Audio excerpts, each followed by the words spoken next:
అందుకనే భూమి మనుగడ చాలా కఠినమైన స్థితిలో కొనసాగిందని చెప్తారు. కాబట్టి అంటే సూర్యుని వెలుగు గనక భూమి మీద పడకపోతే ఎన్ని వృక్ష జాతులు, ఈ భూమి మీద జీవ సంపద అంతా కూడా సర్వనాశనం అయిపోతుంది.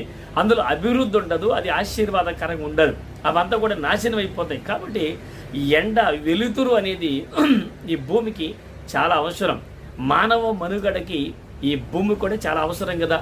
కొన్నిసార్లు నెలలో తక్కువగా పుట్టినటువంటి బిడ్డలని ఉదయమే 8 గంటల లోపు వచ్చేటువంటి ఆ లేలేత సూర్యుని కిరణాల పండుగ పెట్టమని విటమిన్ డి కోసం ఆ వెలుగుపై ఆధారపడవలసిన అవసరం ఉంది అని డాక్టర్లు చెప్తుంటారు, పెట్టమంటారు. ఇవన్నీ ఆలోచిస్తే ఈ భూమి మీద అత్యధికంగా చాలా ప్రాముఖ్యమైన విషయం ఏంటంటే వెలుగు చాలా అవసరం. అలాంటి వెలుగు మానవుడు సృజించక మునిపే దేవుడు సృజించి ఆ వెలుగుని మంచిదని చూశాడు. కానీ